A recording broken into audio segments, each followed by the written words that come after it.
राधे राधे। जिंदगी में संस्कार सबसे बड़ी चीज है।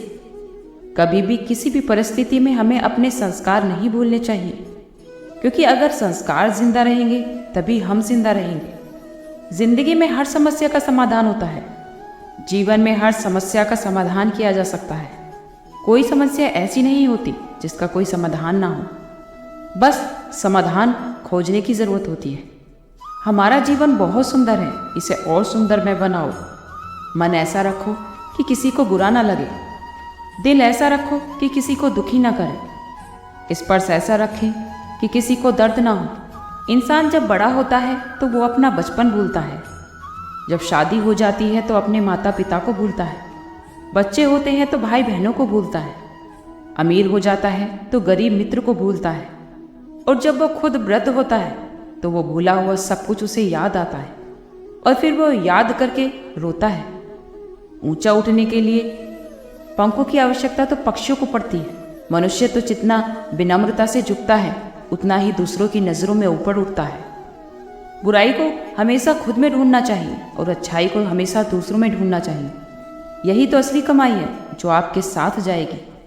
जीवन में कभी भी गलतियां करना गलत नहीं होता, बल्कि उन गलतियों को बार बार दोहराना गलत होता है। हमारे जीवन के 5 सबसे बड़े शिक्षक क्या हैं? पहला तो धोखेबाज इंसान, दूसरा अकेलापन, तीसरा असफलता, चौथा अफसोस और 5वां खाली जेब। अपने अंदर के डर को हमेशा खत्म करके चलो, वरना वही डर आपको खत्म कर देगा। खुद को अगर हराना चाहते हो तो तलवार लेकर चलो, और अगर सबको जीतना चाहते हो तो किरदार लेकर चलो। जो तेरे पास है उसकी हमेशा कद्र कर, क्योंकि यहाँ तो आसमान के पास भी खुद की ज़मीन नहीं।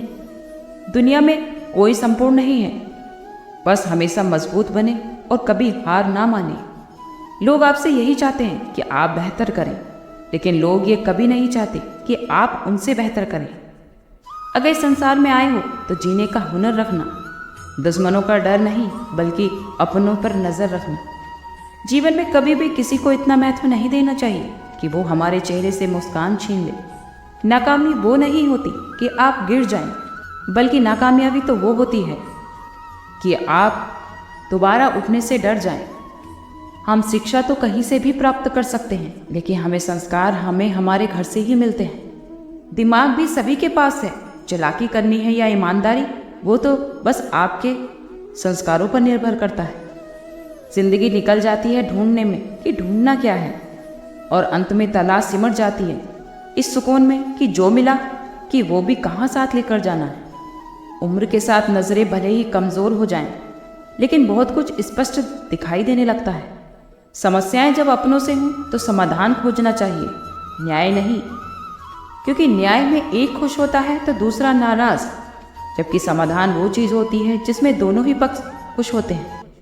गीता में भगवान श्री कृष्ण ने कर्मफल के बारे में कहा है कि इंसान को अपने कर्मों का फल अपने जीवन काल में भोगना ही पड़ता है। कर्म करते समय सदैव सचेत रहें, क्योंकि कर्मफल कभी पीछे नहीं छोड़ते। दुर्योधन ने एक अबला स्त्री को दिखाकर अपनी जंघा ठोकी थी तो उसकी जंघा ही तोड़ दी गई। दुशासन ने छाती ठोकी तो उसकी छाती फाड़ दी गई। महारथी कर्ण ने एक असहाय स्त्री के अपमान का समर्थन किया तो श्री कृष्ण ने असहाय दशा में ही उसका वध करवाया। भीष्म ने यदि प्रतिज्ञा में बंधकर एक स्त्री के अपमान को देखने और सहन करने का पाप न किया होता तो असंख्य तीरों में बंधकर अपने पूरे कुल को एक एक करके मरते हुए ना देख। भारत का कोई बुजुर्ग अपने सामने अपने बच्चों को मरते देखना नहीं चाहता, लेकिन भीष्म अपने सामने अपनी 4 पीढ़ियों को मरते देखते रहे। जब तक उन्होंने सब देख न लिया वो तब तक मर भी ना सके, और यही उनका दंड था। धृतराष्ट्र का दोष था पुत्र मोह, तो 100 पुत्रों के शव को कंधा देखने का उन्हें दंड मिला। के बराबर बल वाला धृतराष्ट्र सिवाय रोने के और कुछ नहीं कर सका। दंड केवल कौरव दल को नहीं मिला था, बल्कि दंड तो पांडवों को भी मिला था। द्रौपदी ने वरमाला अर्जुन के गले में डाली थी तो उनकी रक्षा का दायित्व सबसे अधिक अर्जुन के हाथ में था। अर्जुन यदि चुपचाप उनका अपमान देखते रहे तो सबसे कठोर दंड भी अर्जुन को ही मिला। भीष्म पितामह सबसे अधिक प्रेम अर्जुन से करते थे, तो कृष्ण ने उन्हीं के हाथों पितामह को निर्मम मृत्यु दिलाई। अर्जुन रोते रहे पर तीर चलाते रहे।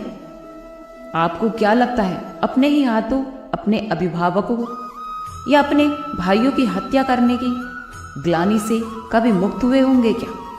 नहीं, वो तो जीवन भर तड़पे होंगे, और यही उनका दंड भी था।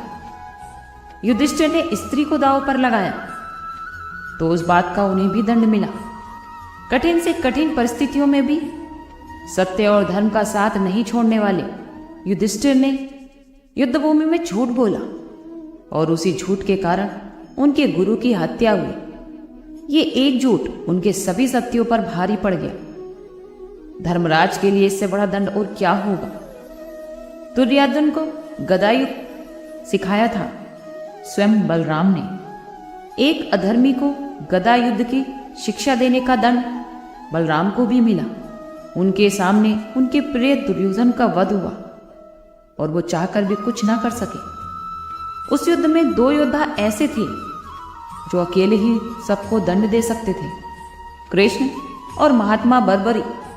लेकिन कृष्ण ने ऐसे कुकर्मियों के विरुद्ध शस्त्र उठाने तक से इनकार कर दिया था और बर्बरी को युद्ध में उतरने से ही रोक दिया था।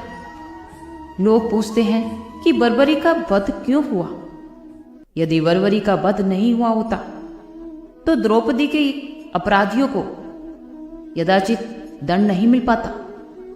कृष्ण युद्ध भूमि में विजय और पराजय तय करने के लिए नहीं उतरे थे। कृष्ण तो इन अपराधियों को दंड दिलाने के लिए ही कुरुक्षेत्र के युद्ध में उतरे थे। जब महाभारत के महाभीषण युद्ध में अर्जुन के पुत्र अभिमन्यु की मृत्यु हो जाती है, तब अर्जुन बहुत दुखी हो जाते हैं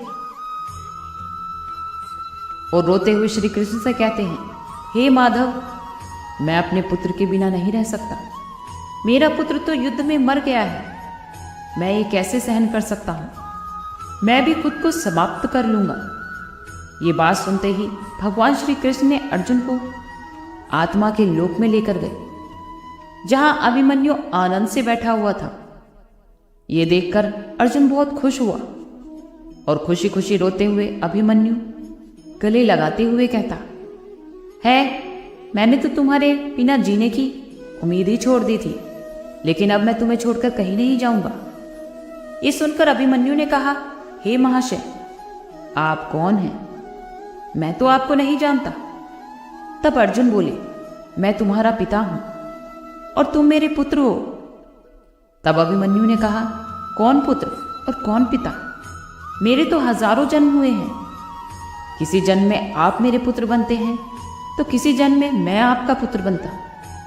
आत्मा का ना तो कोई पिता होता है और ना ही कोई पुत्र। ये बात सुनकर ही अर्जुन के होश उड़ गए और अर्जुन ने सोचा कि मेरा वीर पुत्र अभिमन्यु मुझे पहचान ही नहीं रहा है।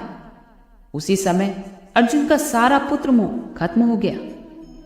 तभी श्री कृष्ण ने अर्जुन को समझाते हुए कहा, हे अर्जुन, इस जग में कोई अपना या कोई पराया नहीं होता। तुम तो सिर्फ अपना कर्म करो, किसी के मरने पर शोक मत करो। भगवान श्री कृष्ण अर्जुन से कहते हैं कि कर्म ही पूजा है, कर्म ही भक्ति है, इसलिए कर्म को पूरे मन से करना चाहिए। कृष्ण ने अर्जुन को कर्मयोगी बनने के उपदेश दिए। उन्होंने अर्जुन से कहा, जो भी कर्म करो ये सोचकर करो कि ये परमात्मा को समर्पित है। मृत्यु से कभी भय नहीं करनी चाहिए। मृत्यु का भय तो हर व्यक्ति को होता है। भगवान कृष्ण कहते हैं कि संसार के निर्माण के बाद से ही जन्म और मृत्यु का चक्र चलता आ रहा है और यह प्रकृति का नियम है। जो जन्म लेता है उसकी मृत्यु भी अवश्य ही होती है और मृत्यु के बाद फिर से जन्म अवश्य होता है। इसलिए मृत्यु से भयमुक्त होकर हमेशा वर्तमान में जीना चाहिए। महाभारत के युद्ध के दौरान अर्जुन बहुत विचलित थे और उनसे शस्त्र भी नहीं उठ पा रहे थे। तब श्री कृष्ण ने अर्जुन से कहा, समय बहुत बलवान है।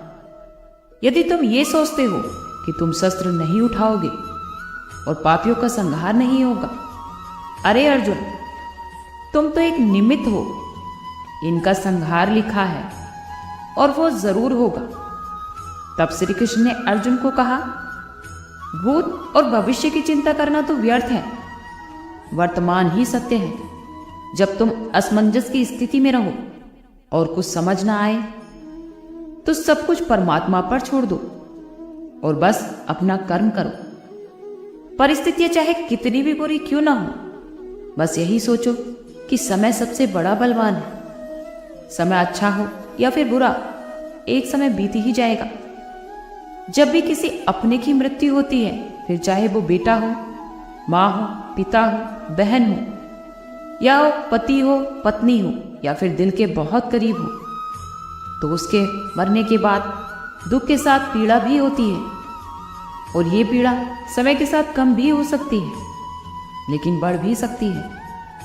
ये दोनों ही चीज आपके हाथ में है, क्योंकि जिस दिन मनुष्य आध्यात्मिक तौर पर दुनिया को देखने लगता है, उस दिन वह इस पीड़ा और दुख से बाहर आ जाता है। कहना तो बहुत आसान है, लेकिन करना नामुमकिन के समान है। लेकिन करना तो पड़ेगा, क्योंकि जो उत्पन्न हुआ है उसकी मृत्यु भी निश्चित है। मृत्यु को हमेशा इसी दृष्टि से देखना चाहिए, जैसे मनुष्य की आयु में कौमार्य, यौवन और जरा अवस्था आती है, वैसे ही मनुष्य दिन और रात की तरह से जीवन और मृत्यु को देखता है। जिस जीव जंतु को या फिर मनुष्य को जन्म मिला है, उसकी मृत्यु भी निश्चित ही होती है। इसलिए मृत्यु से भयभीत होने का कोई कारण नहीं है। महाभारत का अर्जुन तो आपको याद ही होगा, और अगर याद है तो उनका बेटा अभिमन्यु भी याद होगा, जिसने अपने मां के गर्भ में ही चक्रव्यूह को भेदना सीख लिया था। लेकिन क्या आपको याद है कि जो अभिमन्यु को गर्भ में ज्ञान मिला, वो आधा ही रह गया था।